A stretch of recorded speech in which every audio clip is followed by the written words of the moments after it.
The dust from the overturned stagecoach hung in the hot Arizona air like a shroud. And when Tobias Bradford pulled open the door with his rifle ready, he expected to find corpses, not a woman in white silk, bound so tight her lips had gone purple. The ropes cut into her wrists and ankles, wrapped around her middle like she was a package meant for shipping, and a gag had been stuffed so deep in her mouth he could see the terror in her wide green eyes before he saw anything else. He dropped to his knees beside her, holstering his weapon and pulling his knife from his belt in one smooth motion, the blade glinting in the afternoon sun as he sliced through the bonds with practiced efficiency. "Breathe," he said, his voice rough from days on the trail, pulling the gag free and tossing it aside as she gasped and choked, her chest heaving as she sucked in air like a drowning woman breaking the surface. Her dark hair had come loose from whatever elaborate arrangement it had been in, falling in waves around her shoulders, and the wedding dress she wore was torn at the hem, dusty, and stained with what looked like dried blood that he hoped was not hers. She coughed and gasped, tears streaming down her face as he worked the ropes from her ankles and wrists, revealing raw red marks where the bindings had cut into her skin. "Easy now," he murmured, gentler than he had spoken to anyone in months, maybe years. "You are safe. Can you tell me your name?" "Eleanor," she managed between gasps, her voice hoarse and scratchy. "Eleanor Nash. They took me from the church in Tucson. I was getting married and they just stormed in with guns and grabbed me right from the altar." Tobias sat back on his heels, processing this information while keeping one hand on his rifle. The stagecoach had been ambushed about 5 miles outside of Nogales, Arizona, where he had been heading to meet with a cattle buyer. He had heard the gunshots echo across the canyon and urged his horse into a gallop, arriving just in time to see 3 riders disappearing into the distance, their horses kicking up clouds of red dust. The driver and guard were both dead, shot clean through, and he had said a quick prayer over their bodies before checking inside the coach. "How long ago?" he asked, helping her sit up slowly. She winced, rubbing her wrists where the circulation was returning with painful pins and needles. "3 days," Eleanor said, her voice steadying as she got more air into her lungs. "Maybe 4. I lost track of time. They kept me gagged the whole time, only taking it out to give me water once a day. They did not say much, but I heard them arguing about ransom. One of them wanted to send a letter to my father. He owns the largest silver mine in Tucson. The other 2 wanted to just kill me and take what they could from the coach." Tobias stood and offered her his hand, pulling her carefully to her feet. She swayed, dizzy from dehydration and being bound for so long, and he caught her elbow to steady her. "We need to get you somewhere safe. Nogales is about an hour's ride if we go steady. Can you ride?"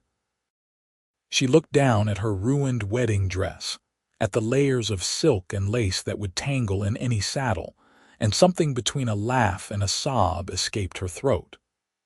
"I have never ridden astride in my life, and certainly not in this monstrosity. But I will learn today if it means getting away from here." He almost smiled at that, the first hint of one in longer than he could remember. There was steel in this woman despite the tears, despite the trauma she had clearly endured. He walked her over to where his horse, a sturdy bay gelding named Copper, was grazing on the sparse desert grass. "I only have the one horse, so you will have to ride with me. I will do my best to make you comfortable." Eleanor nodded, looking up at the horse with determination in her eyes despite the fact that she was trembling. Tobias mounted first, then reached down and hauled her up behind him with an ease that spoke of years of hard physical labor. She gasped as she settled onto Copper's back, her arms coming around his waist automatically for balance, and he could feel her shaking against him. "Hold tight," he said, and urged Copper into a steady walk, not wanting to jar her too much after what she had been through. The sun was beginning its descent toward the western horizon, painting the sky in shades of orange and gold that matched the desert landscape stretching out around them in every direction. Saguaro cacti stood like sentinels against the sky, their arms reaching upward in silent prayer, and in the distance, the mountains rose up in layers of purple and blue. They rode in silence for the first mile, Eleanor's grip on his waist tight enough that he could feel every tremor that ran through her body. Finally, she spoke, her voice quiet but clear. "Why did you come? When you heard the shots, you could have ridden the other way." "I could have," Tobias acknowledged, his eyes scanning the horizon for any sign of the men who had done this. "But that is not the man I am. My father raised me to help people when they need it, and to stand up against wrong when I see it. Those men who took you, they deserve to hang for what they have done." "Will you go after them?" Eleanor asked, and he could hear something in her voice that might have been hope or might have been fear, possibly both. "Not with you needing help first," he said. "Getting you safe is the priority. After that, I will notify the sheriff in Nogales and let him decide what to do. This is his jurisdiction." Eleanor was quiet for another moment, then said, "Thank you for stopping, for cutting me free, for not just leaving me there to die. I do not even know your name." "Tobias Bradford," he said. "Most people call me Toby, but my mother always insisted on the full name, said it had more dignity to it." "Where is your mother now?" Eleanor asked, and he felt her relax slightly against him, the trembling easing as they talked. "Passed on 6 years ago," Tobias said. "Fever took her one winter. My father went 2 years after that, just sort of gave up without her. They had that kind of love, the sort that when one goes, the other does not see much point in staying. I have been on my own since, working cattle ranches across Arizona and New Mexico, saving up to buy my own piece of land someday." "That sounds like a good dream," Eleanor said softly. "Better than mine was turning out to be. You did not want to marry the man at that altar?" Tobias asked, keeping his tone neutral and his eyes on the trail ahead. Eleanor let out a long breath against his back, and he could feel the warmth of it through his shirt. "My father wanted the marriage. Randolph Hartley owns 3 freight companies and has connections all the way to San Francisco. Father said it would be good for business, good for the family. Randolph is 43 years old, twice widowed, and has a temper that makes horses shy away from him. But he has money and influence, and that was all that mattered to my father." Tobias felt anger kindle in his chest, hot and fierce. He knew men like Eleanor's father, men who saw their daughters as commodities to be traded for advantage. "You deserve better than that," he said bluntly. "Any woman does." "I tried to tell myself I could make it work," Eleanor continued, and now there was a thickness in her voice that suggested tears. "That maybe Randolph would be kind once we were wed, that I could learn to care for him. But standing there at that altar, looking at his face, all I could think was that I would rather die than spend my life with him. And then those men burst in with their guns and grabbed me, and everyone screamed, and Randolph just stood there. He did not try to stop them. He did not even call out my name. He just stood there like a statue while they dragged me out." The tears came then, silent ones that he could feel soaking through his shirt, and Tobias reached down with one hand to pat her clasped fingers where they gripped his belt. "You are safe now," he said again, because it was all he could offer, all he had to give. They rode on as the sun sank lower, the temperature dropping as evening approached. The desert was like that, scorching during the day and cold at night, the extremes testing everyone who tried to make a life here. Tobias kept Copper at a steady pace, his eyes constantly scanning for danger, his ears attuned to any sound that did not belong. The men who had taken Eleanor might have fled, but they might also be watching, waiting to see if anyone came to her rescue.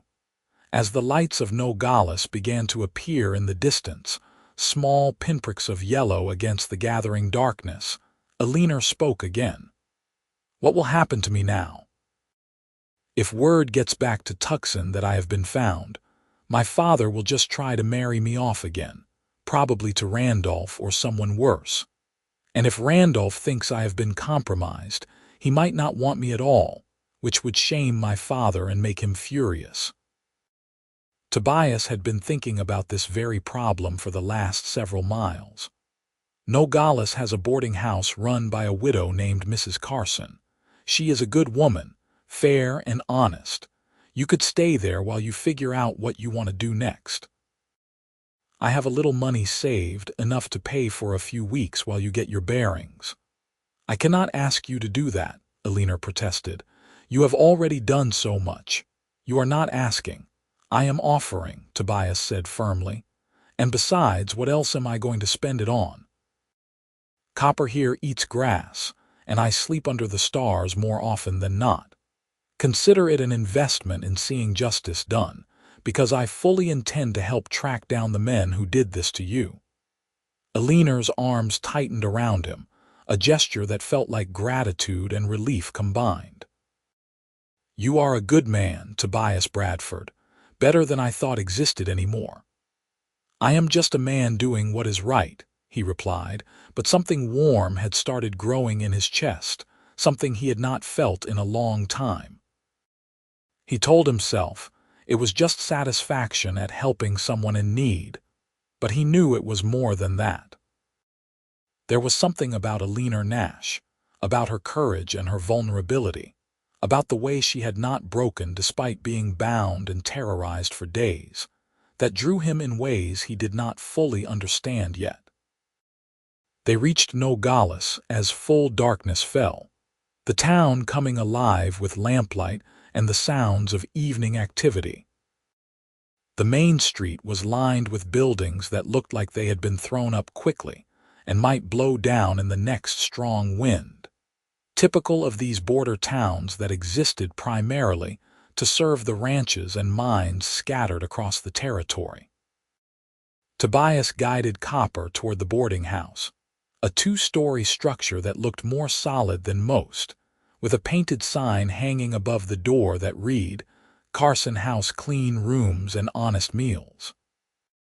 He dismounted first, then helped Eleanor down, catching her when her legs nearly gave out after so long in the saddle. She clutched at his arms and he held her steady until she found her balance. "Easy," he murmured. "You have been through hell. Give yourself time." The front door opened and a woman in her 50s stepped out, lamplight spilling around her. Mrs. Carson was tall and spare, with iron-gray hair pinned up in a no-nonsense bun and eyes that missed nothing.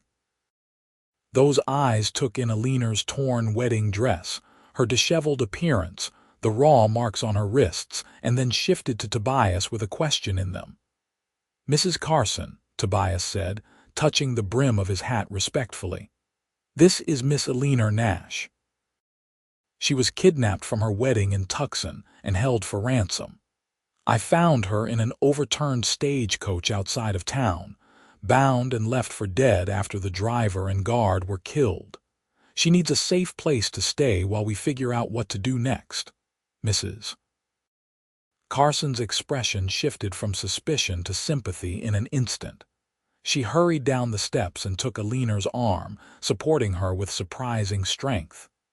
"You poor dear. Come inside immediately. Tobias, you put your horse up and then come around to the kitchen door. I will have coffee on and something hot to eat." Eleanor looked back at Tobias as Mrs. Carson guided her inside, and the expression on her face was one of mixed fear and trust, as if she was terrified to let him out of her sight but knew she had to. He nodded to her reassuringly. "I will be right here. You are safe." He led Copper around to the small stable behind the boarding house, unsaddled him and gave him a rub-down, making sure he had water and feed.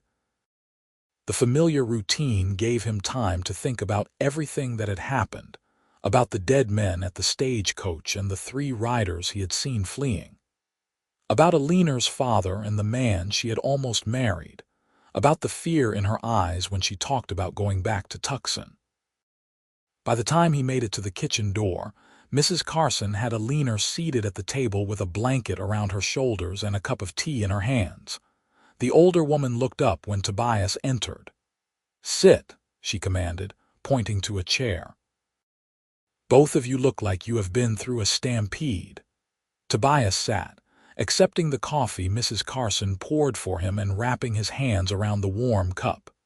Eleanor looked better already, some color returning to her face, though the haunted look in her eyes remained. Mrs.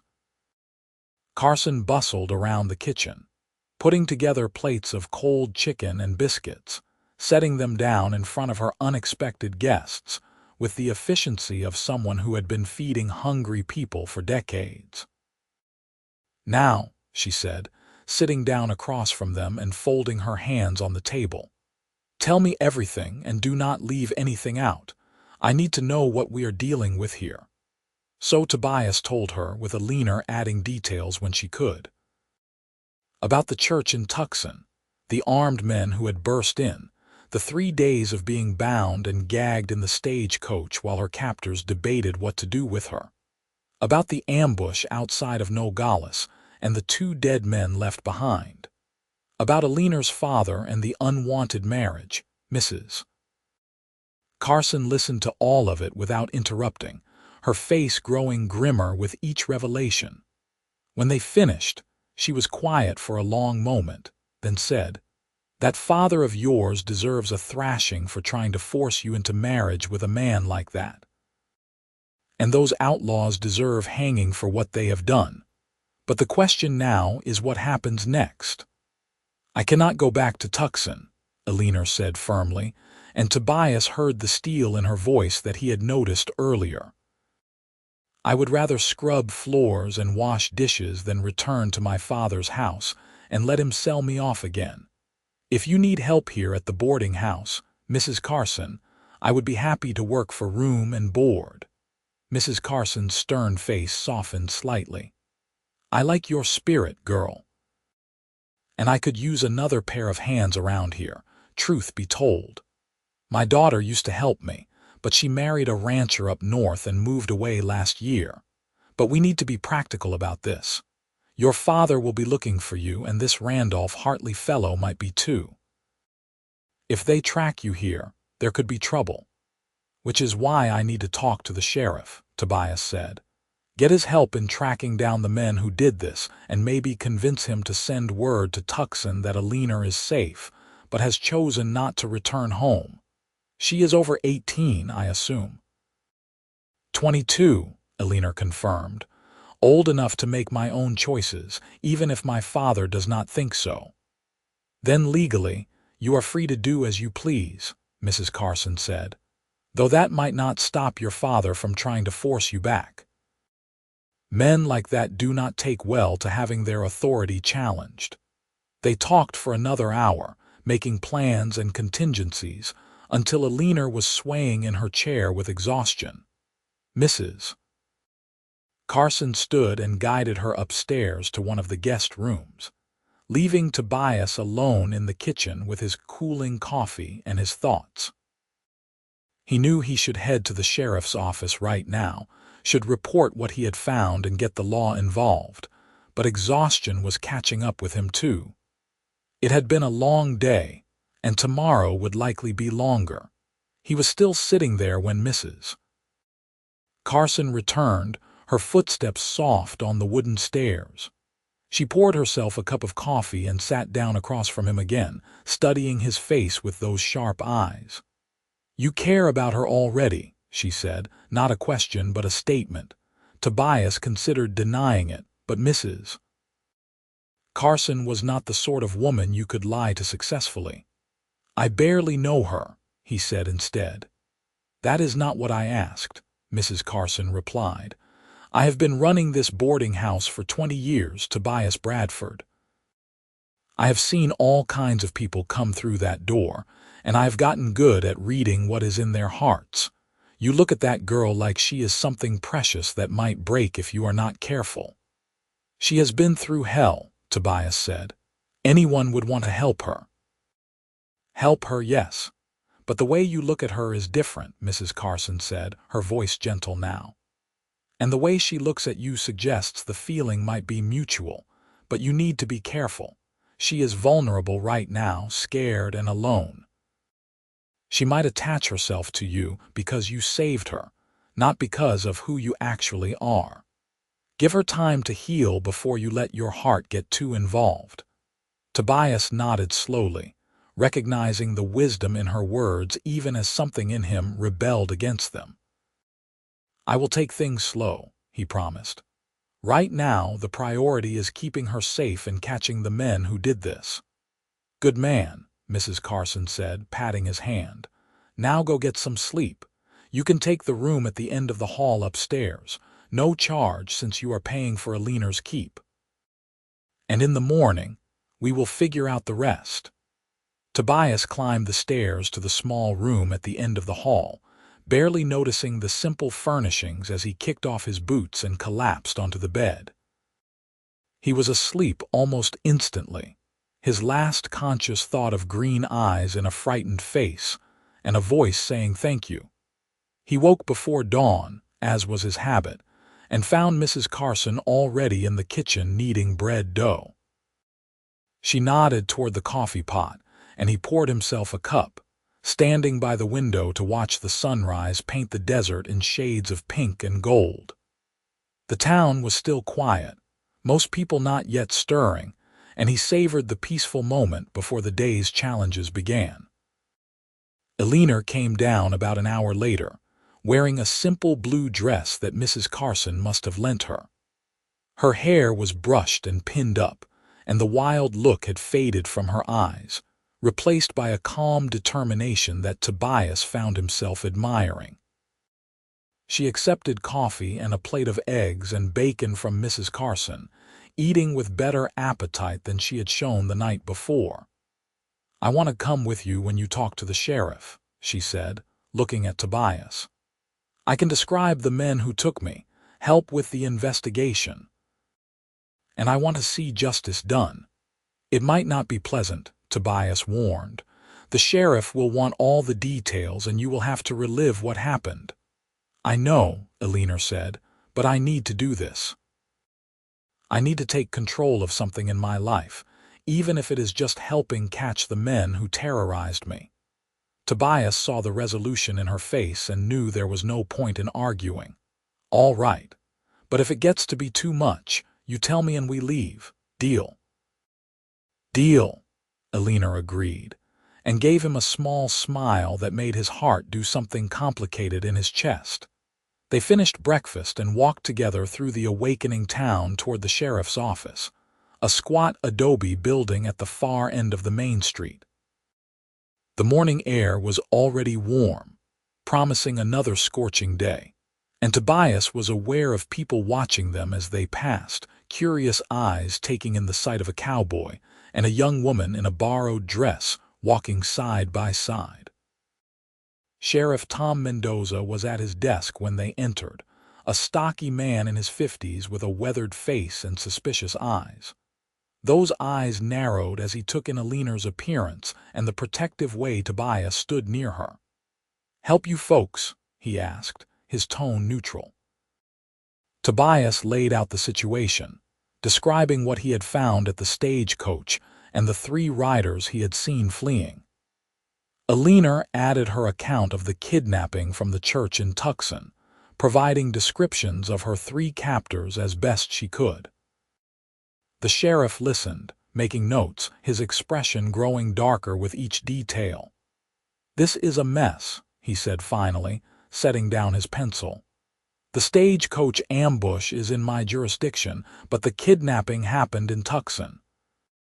I will need to send word to the marshal there. Let him know we have found you safe, and your father will need to be notified." "No," Eleanor said sharply.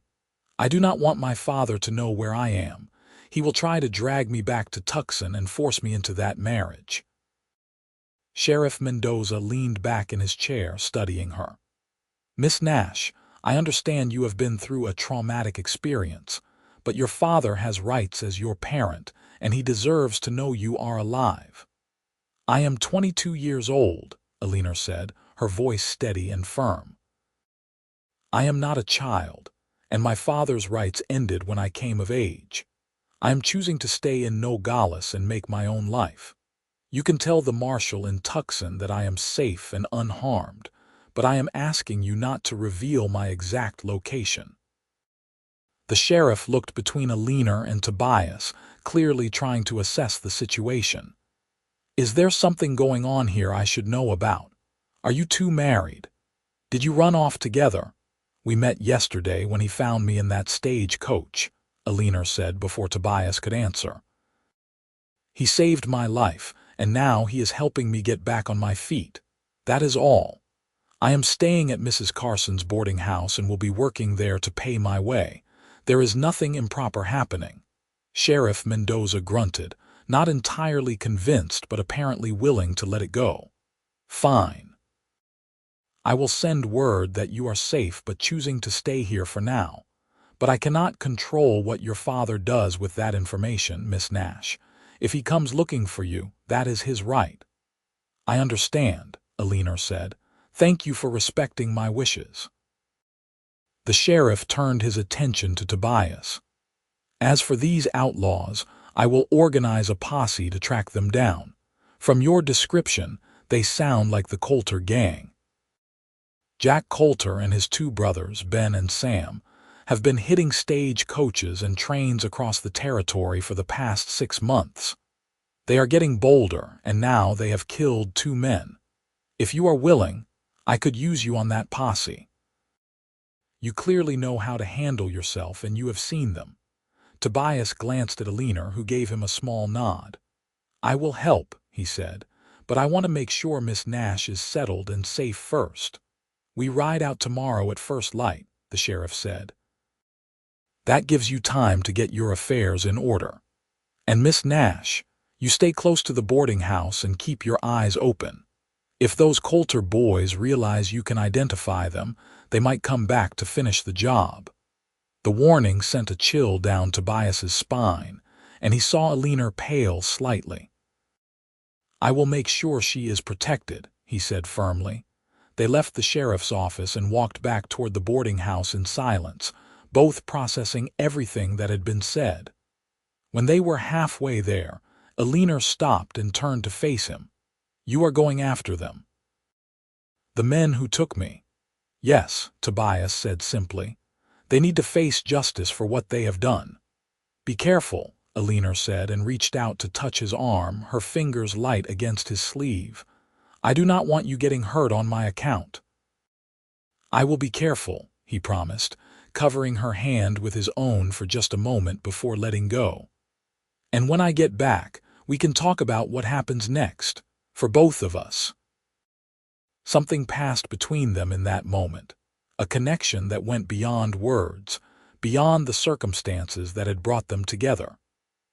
Eleanor's green eyes searched his face as if trying to memorize it, and Tobias felt that warm sensation in his chest again, stronger now, impossible to ignore. "I will be waiting," she said softly, and then they continued walking, the space between them somehow both wider and closer than it had been before.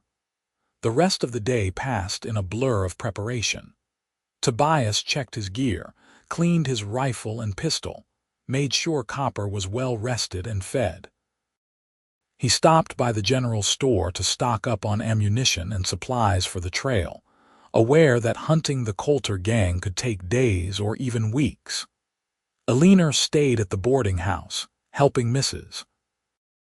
Carson with chores and learning the routine, trying to build some normalcy into her shattered life. That evening, after supper, Tobias and Eleanor sat on the porch of the boarding house, watching the sun set over the distant mountains. Mrs. Carson had discreetly made herself scarce, giving them space to talk. The desert air was cooling rapidly, bringing relief from the day's heat, and somewhere in the distance a coyote howled. "Tell me about your dream," Eleanor said after a while. "About the land you want to buy." Tobias leaned back in his chair, gazing out at the darkening landscape. "I want a place of my own. Not a huge spread, just enough acres to run some cattle, grow a garden, build a house. Somewhere I can put down roots and not have to keep moving from one ranch job to another. I am tired of living out of a bedroll and eating trail dust." "It sounds wonderful," Eleanor said wistfully. "I have lived in my father's big house in Tucson my whole life, surrounded by servants and fine things, but I never felt like any of it was really mine. Everything belonged to him, including me. The idea of having a simple house on a piece of land that is truly yours sounds more appealing than any mansion." "Maybe someday you will have that," Tobias said, glancing over at her. In the fading light, her profile was soft and lovely, and he had to fight the urge to reach over and take her hand. "A place of your own where no one can tell you what to do or who to be." "Maybe," Eleanor echoed, and there was something hopeful in her voice, something that suggested she was beginning to believe in possibilities again. They talked until the stars came out about everything and nothing, learning each other in the way people do when they sense something significant is beginning. Eleanor told him about her childhood, about a mother who had died when she was 12 and a father who had become increasingly cold and controlling in his grief. About lessons in deportment and music, about fancy dresses and empty social obligations, about feeling like a bird in a gilded cage.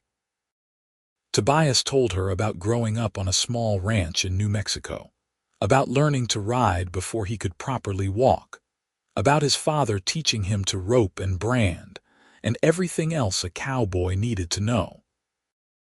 About his mother's kindness and his father's quiet strength, about the devastating loss of both of them and the years of drifting that had followed. "I am sorry you lost them," Eleanor said softly. "They sound like they were wonderful people." "They were," Tobias agreed. "And they would have liked you. My mother always said a person's worth is not measured by their circumstances, but by how they respond to hardship. You have been through something terrible, Eleanor, but you have not let it break you. That takes real strength." Eleanor's eyes glistened in the starlight and she blinked rapidly. "I do not feel strong. I feel scared and lost and angry all at the same time." "That is what strength looks like," Tobias said. "Real strength is not about never being afraid. It is about being afraid and doing what needs to be done anyway. You chose to come to the sheriff's office today, even though it was hard. You are choosing to build a new life here instead of going back to a situation that would destroy your spirit. That is courage." Eleanor reached over then and took his hand, lacing her fingers through his. The touch sent electricity up his arm and Tobias's breath caught. "Thank you," she said, "for seeing me as more than just a victim.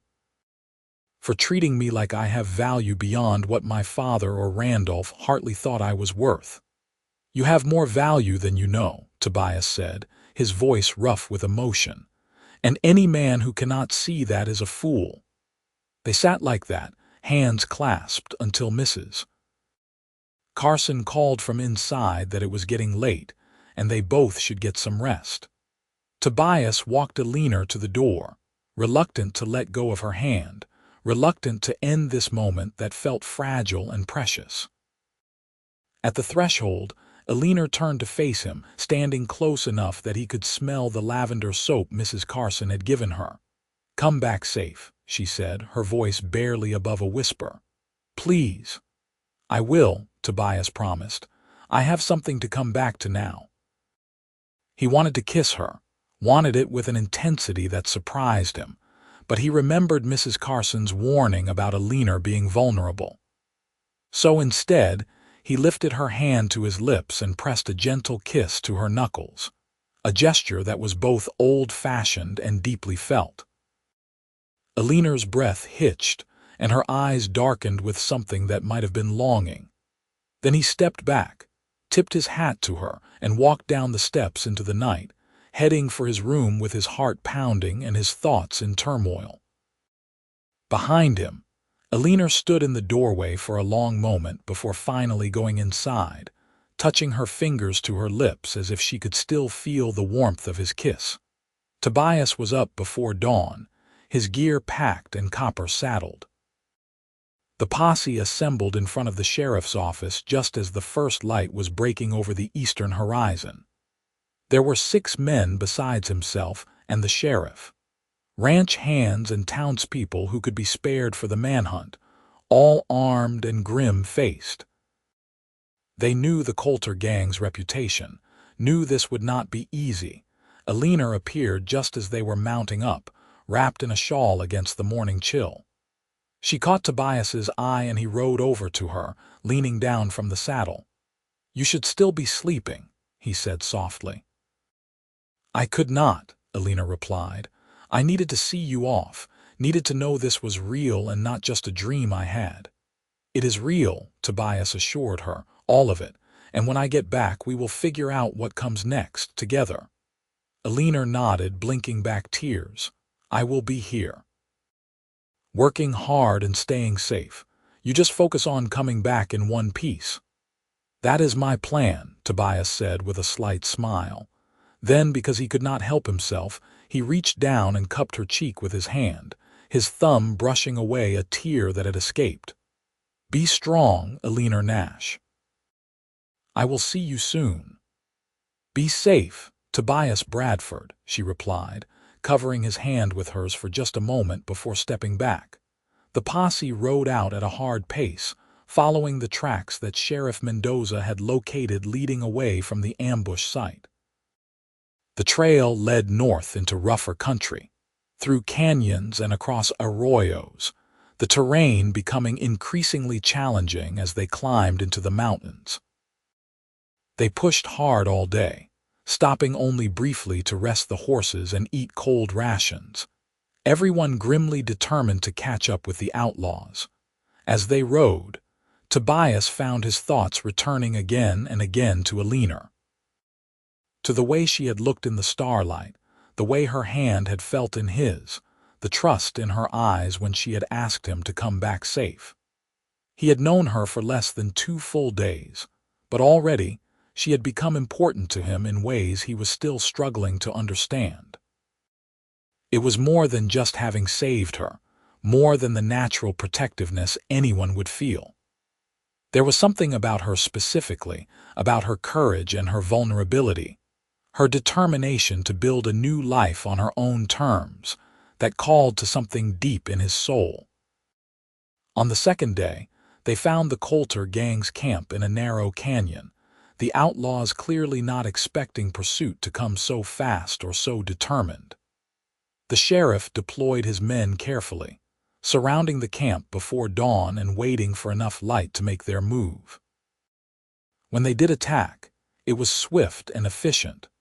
Jack Coulter reached for his gun and Sheriff Mendoza shot him clean through the shoulder, dropping him before he could fire a shot.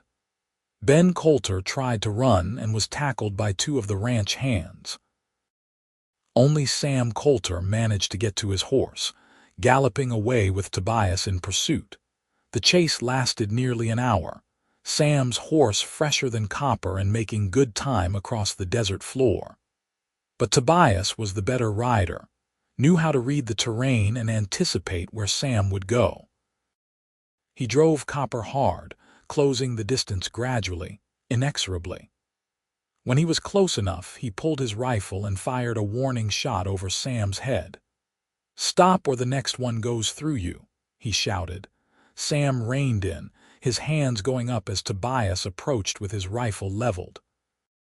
The outlaw was younger than Tobias had expected, maybe 25, with a weak chin and desperate eyes. "Do not shoot," he said. "I give up. Just do not shoot me." Tobias kept his rifle steady, fury burning in his chest as he thought about what this man and his brothers had put Eleanor through. "You kidnapped an innocent woman, held her bound and gagged for days, killed 2 men during the Stagecoach ambush. You are lucky I am bringing you back alive. It was Jack's idea, Sam said, the words tumbling out in a rush. We needed money, and he said the girl's father was rich. I did not want to hurt her, I swear. I was the one who gave her water, who wanted to let her go. You still participated, Tobias said coldly. You are still responsible. Now get off that horse and put your hands behind your back. He tied Sam's wrists securely and led him back to the camp, where the sheriff and the rest of the posse had Jack and Ben Coulter trussed up like Christmas turkeys. Jack was cursing a blue streak around the bandage on his shoulder, but Ben sat silently, staring at the ground with the look of a man who knew his fate was sealed. The sheriff looked satisfied as Tobias rode up with Sam in tow. That is all 3 of them, Mendoza said with grim satisfaction. Good work, Bradford. These boys are going to hang for what they have done, and the territory will be safer for it. They made camp that night with the prisoners secured and guards posted, starting the journey back to Nogales at first light the next morning. It took 2 days to make the return trip, moving more slowly with prisoners and wanting to be cautious of any potential rescue attempts, though Tobias doubted the Coulter gang had any friends willing to risk that. When they finally rode back into Nogales 4 days after leaving, the town turned out to watch, people lining the street to see the notorious outlaws brought to justice. Tobias barely noticed any of it. His eyes were scanning the crowd for one particular face, and when he found Eleanor standing on the porch of the boarding house, relief and joy washing over him, something settled in his chest that had been anxious and tight since he rode out. She was safe. She was there. And the way she was looking at him, like he was the only person in the world that mattered, made everything they had just been through worthwhile. He helped get the prisoners secured in the jail, gave his statement to the sheriff about the chase and capture, and accepted the congratulations and thanks from his fellow posse members. Then, as soon as he could politely extract himself, he walked toward the boarding house, his heart pounding harder than it had during the entire manhunt. Eleanor met him on the porch, and for a moment they just stood there looking at each other, the rest of the world fading away. Then she stepped forward and wrapped her arms around him, burying her face against his chest, and Tobias held her tight, one hand coming up to cradle the back of her head. She was shaking, and he realized she was crying, silent tears soaking into his dusty shirt. I was so worried, she said, her voice muffled. Every day you were gone, I imagined terrible things happening. I prayed like I have never prayed before that you would come back safe. I am here, Tobias murmured into her hair. I am safe, and those men are in custody. They cannot hurt you ever again. Eleanor pulled back enough to look up at him, her eyes red-rimmed but shining. Thank you, she said. Thank you for doing this, for seeing it through. Thank you for being the kind of man who keeps his word. I told you I had something to come back to, Tobias said, his voice rough with emotion. I meant it. Mrs. Carson appeared in the doorway, taking in the scene with knowing eyes. Tobias Bradford, you look like you have been dragged through the desert behind a horse. Come inside and get cleaned up. I have kept your room ready and there is hot water for a bath. Eleanor, help me get supper on the table. This man needs feeding. The spell broke, but gently, and they all moved inside. Tobias took the longest, hottest bath of his life, scrubbing away days of trail dust and tension, then put on clean clothes from his saddlebags and joined the women in the dining room. Mrs. Carson had prepared a feast by boarding house standards. Roast beef and potatoes, fresh bread, green beans from her garden, and apple pie for dessert. She had also tactfully invited 2 other boarders to join them, an older couple who ran the dry goods store, providing chaperones and keeping everything proper. Over supper, Tobias gave a carefully edited version of the manhunt, leaving out the more dangerous details but providing enough information to satisfy curiosity. Eleanor listened intently, her eyes never leaving his face, and Tobias found himself telling the story as much to her as to the others at the table. When he described capturing Sam Coulter and the outlaw's weak excuses, Eleanor's expression hardened. "I hope they hang," she said quietly, and there was steel in her voice. "All three of them. They murdered two innocent men and would have killed me too if they had decided the ransom was not worth the trouble." The older couple looked uncomfortable at such direct talk from a lady, but Mrs. Carson nodded approvingly. "They will face justice," she said firmly. "The trial will be quick, given the evidence, and the sentence will be final. You can be at peace knowing they will pay for what they have done."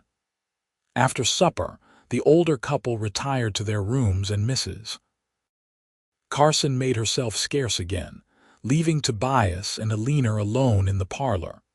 They sat together on the worn sofa, closer than propriety strictly allowed but not quite touching, the lamplight casting soft shadows around the room. "What happens now?" Eleanor asked after a while, her voice quiet. "With the outlaws caught and the immediate danger over, what comes next?" Tobias had been thinking about this question for 2 days, turning it over in his mind during the long hours on the trail. "That depends on what you want," he said carefully. "The sheriff sent word to Tucson that you are safe. Your father will know by now where you are. He might come looking for you, might try to force you to return." "I will not go," Eleanor said firmly. "I meant what I said. I would rather scrub floors for the rest of my life than go back to being my father's property. Mrs. Carson has been wonderful, teaching me how to cook and clean, how to run a boarding house. I am learning skills I never knew I needed, and I like the work. It feels honest and real in a way that fancy tea parties and social obligations never did." "You are sure?" Tobias asked, searching her face. "You are giving up a lot: money, status, comfort. Life here will be hard compared to what you are used to." Eleanor turned to face him fully, her green eyes fierce with conviction. "I am sure. Those things you mentioned, they were never really mine. They were my father's, loaned to me as long as I did what he wanted. This life I am building here, as hard as it might be, it is mine. I am choosing it, and that makes all the difference." Tobias felt something unlock in his chest, something that had been held tight and cautious. "Then I want to be part of that life," he said, the words coming out before he could second-guess them. "If you will have me. I know we have not known each other long, and I know you have been through hell and need time to heal. But Eleanor, when I am with you, I feel like I have found something I did not even know I was looking for. You make me want to be better, to build something lasting instead of just drifting from job to job." Eleanor's breath caught, her eyes going wide. "Tobias, I feel the same way. These past few days while you were gone, all I could think about was you.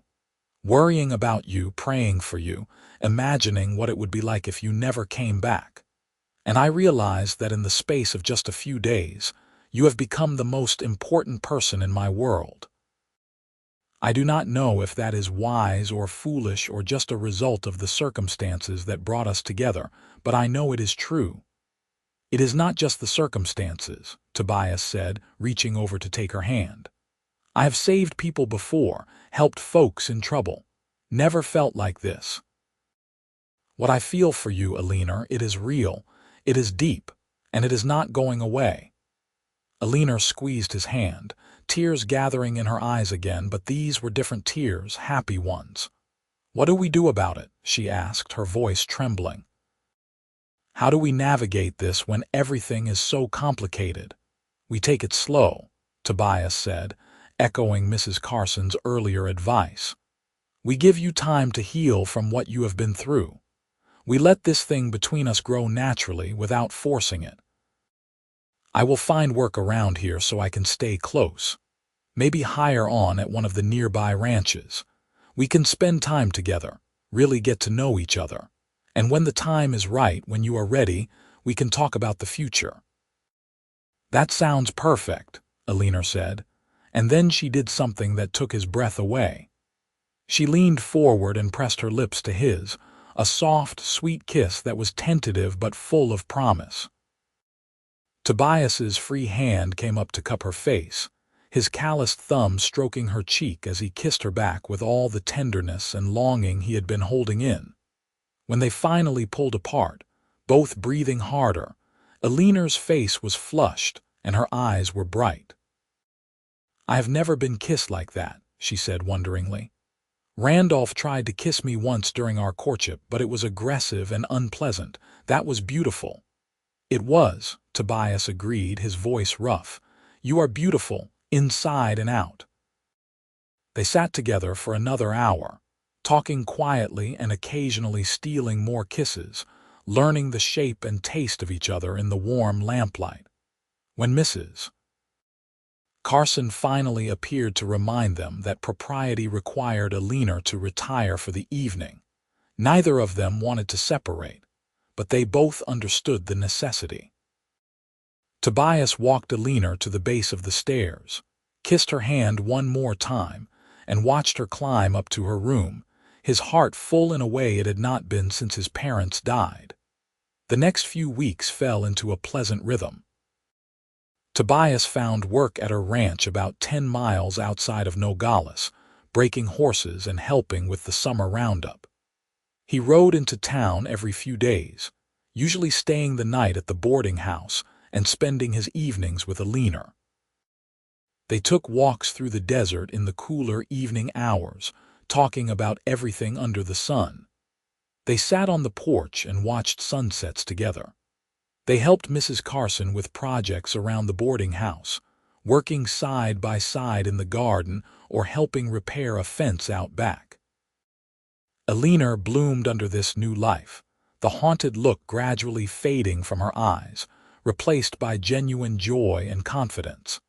She was a quick learner, mastering the skills of running a boarding house with the same determination she had shown in escaping her old life. Mrs. Carson doted on her like a daughter, teaching her recipes and household management, clearly pleased to have found such an apt pupil. The trial of the Coulter gang happened 3 weeks after their capture. Eleanor insisted on attending, wanting to face her captors one last time and see justice served. Tobias sat beside her in the courtroom, his hand holding hers as she gave her testimony, describing the kidnapping and her days of captivity in a clear, steady voice. The 3 brothers were convicted of murder, kidnapping, and robbery, and sentenced to hang. Eleanor watched them led away without flinching, her face calm and resolved. "It is over," she said to Tobias as they left the courthouse. "That part of my life is truly over now." "How do you feel?" Tobias asked, studying her face. Eleanor considered the question seriously. "Sad for the men they killed. Sad for what they made me endure. But also free. They cannot hurt me anymore, cannot haunt my dreams. I can move forward now without looking over my shoulder." They were walking back toward the boarding house when a fancy carriage pulled up beside them, drawn by matched grays that were far too expensive for this dusty border town. The door opened, and a man in an expensive suit stepped out, his face florid with anger. Tobias did not need an introduction to know this was Eleanor's father, Marcus Nash. "Eleanor," Nash barked, striding toward them. "What is the meaning of this? You disappear from your wedding. I receive word that you are safe in Nogales but refuse to return home, and then I have to travel all this way to retrieve you myself. Get in the carriage. We are leaving immediately." Eleanor's hand tightened on Tobias's arm, but her voice was steady when she spoke. "No, father, I'm not going anywhere with you." Nash's face turned an even deeper shade of red. "You will do as I say. You are my daughter, and you will return to Tucson and marry Randolph Hartley as planned." He has been very understanding about this whole unfortunate situation, willing to overlook your absence and the scandal if you return immediately. I am not marrying Randolph, Eleanor said firmly. I am not returning to Tucson. I am 22 years old, father. I am a grown woman capable of making my own decisions, and I have decided to build my life here. Nash's eyes shifted to Tobias, taking in his worn cowboy clothes and weathered face with obvious disdain. This is about him, is it not? You have thrown away your future, your family, your position in society for some dirt-poor cowboy who happened to be in the right place at the right time. Tobias felt anger surge through him, but Eleanor spoke before he could. This is about me, father. About me choosing my own path instead of the one you laid out for me. Yes, Tobias is part of my life now, and I am grateful every day that he found me. But even if he was not here, I would not be getting in that carriage. I would not be going back to be sold off to a man I do not love so you can benefit from his business connections. You ungrateful girl, Nash spat. After everything I have given you, everything I have done for you, your mother would be ashamed. My mother would understand, Eleanor shot back, her eyes flashing. She married you out of love, not arrangement. She told me once before she died that I should never settle for a loveless marriage, that I should find someone who saw me as a partner, not property. I am honoring her memory by refusing to go with you. Nash looked like he wanted to argue further, but something in Eleanor's face, some absolute certainty, seemed to deflate his fury. His shoulders slumped and his voice lost some of its edge. If you do this, Eleanor, you are cutting yourself off from your family, from your inheritance, from everything you have ever known. I will not support this decision. I know, Eleanor said quietly, and I am at peace with that. I have found work that I enjoy and people who care about me for who I am, not what I can do for them. That is worth more than any inheritance. Nash looked at his daughter for a long moment, then shook his head. You are making a terrible mistake, but I can see there is no talking sense into you. When this cowboy breaks your heart and leaves you with nothing, do not come crying back to me. Tobias would never do that, Eleanor said with absolute conviction. He is a better man than you ever gave me credit for being able to find. And I would rather have 1 year of happiness with him than a lifetime of misery with Randolph Hartley. Nash climbed back into his carriage without another word, his face stony. The driver cracked the whip and the vehicle rolled away, leaving Eleanor and Tobias standing in the dusty street. Eleanor was trembling and Tobias pulled her into his arms, holding her tight as she shook with reaction. That was one of the hardest things I have ever done, she said against his chest. But also one of the most important. I stood up to him. I chose my own path. I am so proud of you, Tobias murmured into her hair. And for what it is worth, I would never leave you with nothing. I would never break your heart if I could help it. What we have, Eleanor, it is real. It is lasting. I know, she said, pulling back to look up at him. I have never been more sure of anything in my life. They walked back to the boarding house hand in hand, and that evening Tobias had a private conversation with Mrs. Carson. I want to marry her, he said without preamble. I know it has only been a few weeks, but I am more certain of this than I have ever been of anything. Eleanor is the woman I want to spend my life with. Mrs. Carson smiled, not looking at all surprised. I wondered when you would get around to saying so. You two have been dancing around each other like lovesick calves since the day you brought her here. But Tobias, are you ready for what marriage to her will mean? Her father has disowned her. She has no money, no connections. You will be starting from scratch. That is fine by me, Tobias said. I have been starting from scratch my whole adult life. The difference is, now I will have a partner to build something with. I have some money saved, enough for a down payment on a small piece of land. We can start small and grow from there. It will be hard work, but Eleanor is not afraid of hard work. She has proven that these past weeks. Then you have my blessing, Mrs. Carson said warmly. Though you should probably ask her father for permission too, even if he has disowned her. It is the proper thing to do. Her father made his position clear, Tobias said flatly. He thinks I am a dirt-poor cowboy not worthy of his daughter. I am not going to grovel for permission from a man who tried to sell Eleanor to the highest bidder. What matters is what Eleanor wants. Fair enough, Mrs. Carson conceded. So when are you going to ask her? Soon, Tobias said. I want to do it right, make it special. She deserves that after everything she has been through. It took Tobias another week to arrange everything the way he wanted. He bought a simple gold band from the jeweler in town, spending more than he probably should have, but wanting her to have something beautiful. He talked to the ranch owner where he was working, negotiating a deal to purchase 40 acres on the edge of the property, land that was not ideal for cattle but would be perfect for a small homestead. He made arrangements with a builder in town to start construction on a modest house, just 3 rooms to start, but with space to expand later. Then, on a Sunday evening when the summer heat had finally broken and the air was cool and sweet, he invited Eleanor to ride out with him to see the land. They went on horseback this time, Eleanor having learned to ride properly over the past weeks, and she looked beautiful in the simple riding clothes Mrs. Carson had helped her put together, her face glowing with health and happiness. The land was beautiful in the evening light, rolling gently down to a creek that ran year-round, fed by springs in the mountains. There were cottonwood trees along the water and enough flat space for a house and outbuildings.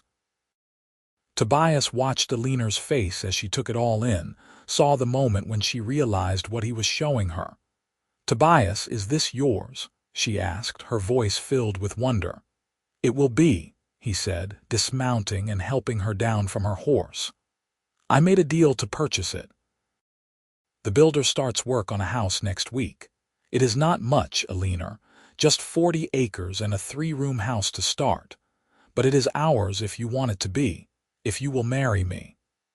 He dropped to one knee right there in the golden grass, pulling the ring from his pocket and holding it up to her. "Eleanor Nash, I know we have not known each other long by conventional standards, but I know my heart, and my heart tells me you are the woman I want to wake up beside every morning for the rest of my life. You are brave and beautiful and strong, and you make me want to be the best version of myself. Will you marry me?"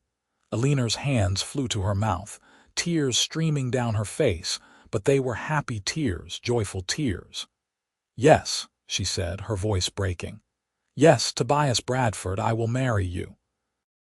I will absolutely marry you." He stood and slipped the ring onto her finger, then kissed her with all the love and passion he had been holding back, pouring everything he felt into that one perfect moment. Eleanor kissed him back with equal fervor, her arms wrapping around his neck, and for a long time they stood there in the fading light, holding each other and feeling like the luckiest people in the world. They were married 3 weeks later in a simple ceremony at the small church in Nogales, with Mrs. Carson and the sheriff standing as witnesses. Eleanor wore a dress Mrs. Carson had helped her make, pale blue cotton with white lace at the collar and cuffs, far simpler than the elaborate wedding gown she had been wearing when she was kidnapped, but infinitely more meaningful. Tobias wore his best shirt and a new vest, his hair slicked back and his boots polished until they shone. The preacher kept the ceremony short and sweet, asking the traditional questions and pronouncing them husband and wife with a smile. When Tobias kissed his bride, there was applause from the small gathering of townspeople who had come to witness the wedding, people who had watched their courtship unfold and approved of the match. Mrs. Carson cried happy tears and hugged them both fiercely, whispering to Eleanor that she was gaining a good man, and to Tobias that he was getting an even better woman. The house was finished by October, just as the weather was starting to cool. It was small but sturdy, with a bedroom, a main room that served as both kitchen and parlor, and a small room that Tobias said could be a nursery someday when they were ready. Eleanor had never been happier, throwing herself into making the house a home, sewing curtains, and learning to cook on the cast iron stove Tobias had bought. She planted a garden with seeds Mrs. Carson gave her as a wedding present, hoping they would take root before winter. Tobias worked from dawn to dusk, building fences and a small barn, buying a few head of cattle to start their herd, proving up the land and making it productive. It was hard work, harder than anything Eleanor had ever done in her privileged life in Tucson, but she loved every minute of it. Loved working beside her husband, loved the satisfaction of eating vegetables she had grown herself, loved falling into bed exhausted each night and waking up in Tobias's arms each morning. They made love with passion and tenderness, learning each other's bodies with the same dedication they brought to learning how to run their homestead. Eleanor had been terrified on their wedding night, her only knowledge of what happened between a man and woman coming from vague warnings and Randolph Hartley's aggressive attempt at courtship. But Tobias was patient and gentle, showing her that intimacy could be beautiful and joyful, something shared between two people who loved each other deeply. Winter came, and they weathered it together, huddled close by the fire on cold nights, reading aloud to each other from books Mrs. Carson lent them, playing cards and talking about their dreams for the future. Spring brought new challenges and new joys as their garden flourished and their cattle herd grew. Eleanor discovered she had a knack for raising chickens, and soon they had eggs to sell in town along with the vegetables from her garden. In the summer of 1883, nearly a year after they had met, Eleanor realized she was pregnant. She told Tobias one evening as they sat on the porch watching the sunset, taking his hand and placing it on her still flat belly. "We are going to have a baby," she said, her eyes shining. "In the spring, if I am calculating right. Are you ready to be a father?" Tobias felt emotion overwhelm him, joy and fear and wonder all mixed together. "I do not know if anyone is ever truly ready," he said honestly. "But I know I want this. A family with you, children to raise and love the way my parents raised and loved me." "You are going to be an amazing mother, Eleanor." "And you are going to be an amazing father," Eleanor said, leaning against him. "Our children are going to grow up knowing they are loved and valued for who they are, not what they can do for anyone else. They are going to grow up free." The pregnancy was not easy. Eleanor suffered from morning sickness that lasted well into the afternoon, and as she grew larger, the physical demands of running the homestead became more challenging. But she refused to slow down, insisting on doing her share of the work, and Tobias learned to work alongside her more, taking over the heavier tasks while she focused on things that did not require as much physical strain. Mrs. Carson visited regularly, bringing supplies and advice, checking on Eleanor with a practiced eye. She had delivered many babies in her time and promised to be there when Eleanor's time came. "You are healthy and strong," she assured Eleanor during one visit. "You are going to do just fine." The baby came in April of 1884, after a long, hard labor that left Tobias feeling helpless and terrified outside the bedroom door while Mrs. Carson and the town doctor worked inside. When he finally heard the baby's cry, strong and healthy and indignant, he nearly collapsed with relief. Mrs. Carson opened the door with a huge smile. "You have a son," she said, "and your wife is tired but well. Come meet your boy." Tobias entered the room to find Eleanor propped up against pillows, exhausted but radiant, holding a tiny bundle wrapped in soft blankets. She looked up at him with tears on her face and held out the baby. "Look what we made," she whispered. "Tobias, look at him. He is perfect." The baby was indeed perfect, with a cap of dark hair and tiny fists that waved in the air, his eyes squinted shut against the unfamiliar light. Tobias held his son for the first time and felt his world shift and expand, this tiny person becoming instantly the most important thing in his universe alongside his wife. "What should we name him?" he asked, his voice rough with emotion. "Thomas," Eleanor said without hesitation. "After your father. Thomas James Bradford, so he carries part of your family with him." Tobias had to blink back tears at that, overwhelmed by the thoughtfulness of the gesture. "Thomas it is," he agreed. "Tommy when he is little. Tom when he grows up and decides he is too dignified for a nickname." They laughed together, giddy with exhaustion and joy, and Mrs. Carson shooed Tobias out so Eleanor could rest. He went back to work in a daze, his hands moving through familiar tasks while his mind was still in that bedroom with his wife and new son. Everything had changed. Everything was different now, and it was better than he ever could have imagined. The years that followed were full and rich, marked by both challenges and triumphs. They had 2 more children, daughters they named Sarah and Catherine, born in 1886 and 1888 respectively. The homestead grew and prospered, their cattle herd expanding until they had to purchase more land to accommodate it. Eleanor's garden became legendary in Nogales, her vegetables and preserves sought after at the market. Tobias gained a reputation as an honest rancher and skilled horseman, his opinion sought on livestock and land management. They stayed close with Mrs. Carson, who became like a grandmother to their children, showering them with affection and wisdom.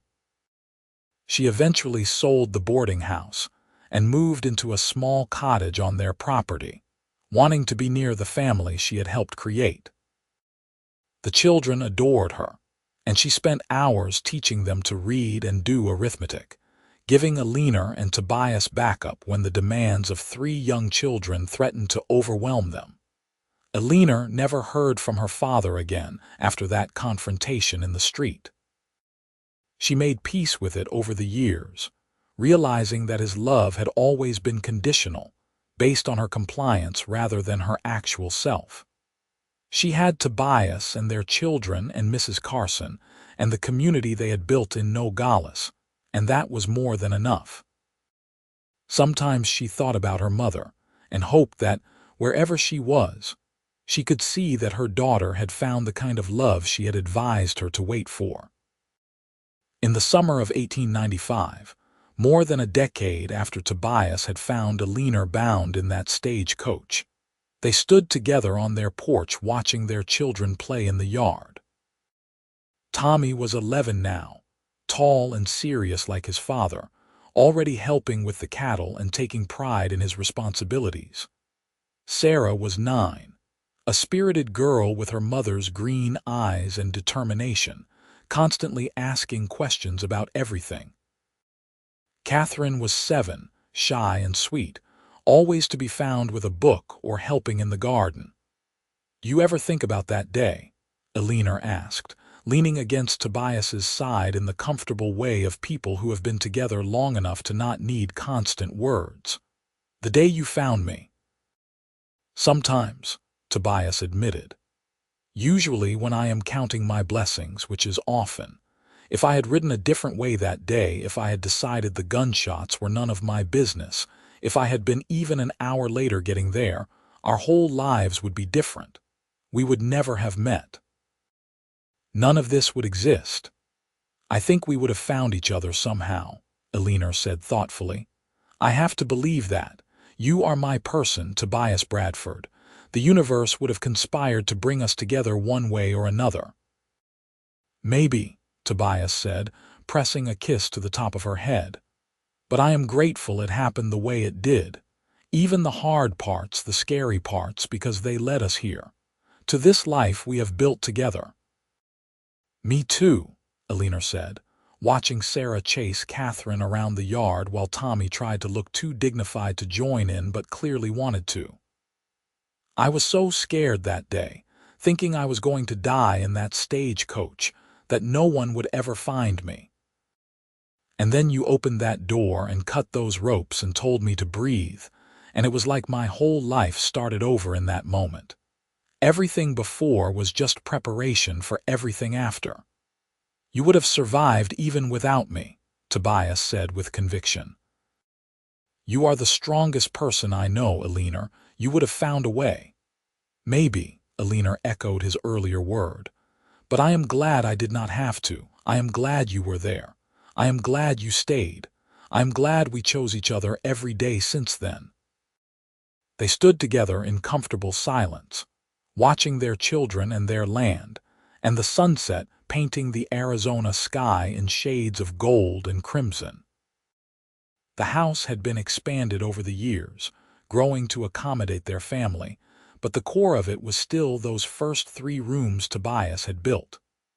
The barn was bigger now, the fences extended further, the cattle herd substantial enough to provide a solid living. The garden Eleanor had started had become an orchard, fruit trees providing shade and abundance. This was the dream they had talked about on that porch at Mrs. Carson's boarding house all those years ago. The land of their own, the house they had built together, the family they had created. It had not always been easy. There had been hard years when the weather did not cooperate, when cattle prices fell, when money was tight and worry kept them up at night. There had been sickness and injury, times when they had to rely on their community for help.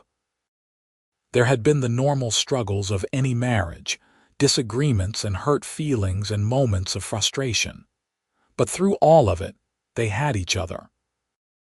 They had chosen each other in that first moment when Tobias cut Eleanor free and told her to breathe, and they had kept choosing each other every day since. That choice had made all the difference, had built something strong enough to weather any storm. "Come on," Eleanor said, taking Tobias's hand. "Let us go play with the children before it gets too dark. I want to remember this moment, this exact feeling of contentment and joy." They walked down into the yard hand in hand, and Tommy immediately challenged his father to a race while Sarah and Catherine begged their mother to pick wildflowers with them. The family split up and came back together, their laughter ringing across the land they had claimed and tamed and loved. In the distance, the mountains stood eternal against the darkening sky, witnesses to the small human dramas playing out at their feet. As the stars began to appear, Eleanor called everyone in for supper, and they trooped into the house together, dirty and happy and tired in the best possible way. Around the table they had built together, they shared the meal Eleanor had prepared from ingredients they had grown or raised themselves, and talked about the day's adventures and tomorrow's plans. This was their life, hard-won and deeply appreciated, built on a foundation of love and trust and mutual respect. That night, after the children were in bed and the house was quiet, Tobias and Eleanor lay together in the darkness of their room, bodies intertwined in the familiar way of long married couples. "I love you," Eleanor whispered into the dark. "More than I did yesterday, less than I will tomorrow." "That is what you told me once, and I think about it often. How our love keeps growing, deepening, becoming more essential." "I love you too," Tobias replied, his hand stroking her hair. "You are my home, Eleanor, not this house, not this land, but you. Wherever you are, that is where I belong." They fell asleep like that, wrapped in each other and the life they had created, secure in the knowledge that whatever challenges tomorrow might bring, they would face them together. The scared young woman who had been bound in that stagecoach was now a confident mother and partner, strong and capable and deeply loved. The drifting cowboy who had been working one ranch job after another had found his purpose and his home in building a life with her. Years later, When they were old and their children had children of their own, people would ask them about their love story, about how they met and fell in love and built their life together. And they would tell the story of that day in July 1882, when Tobias Bradford found Eleanor Nash bound in an overturned stagecoach and cut her free, telling her to breathe. They would talk about how that single act of compassion had changed both their lives, setting them on a path neither could have imagined. But what they remembered most, what they cherished above all else, was not the dramatic rescue or even the romance that followed. It was the everyday moments, the quiet times, the small acts of love and partnership that had woven their lives together into something beautiful and lasting. It was Tommy teaching his own son to ride, Sarah standing up for justice in her community the way her mother had taught her, Catherine writing poetry about the desert they all loved. It was grandchildren playing in the same yard where their parents had played, the land continuing to provide and sustain.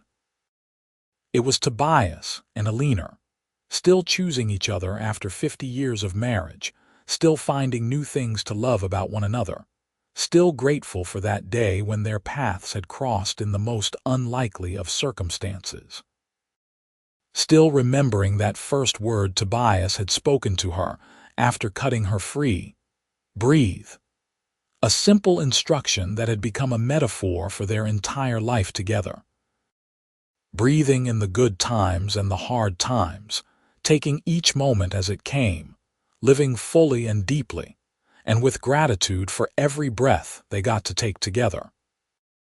And when they were very old, sitting on that same porch in comfortable rocking chairs they had earned through years of hard work and love, watching the sun set over land that had seen generations of their family grow and thrive.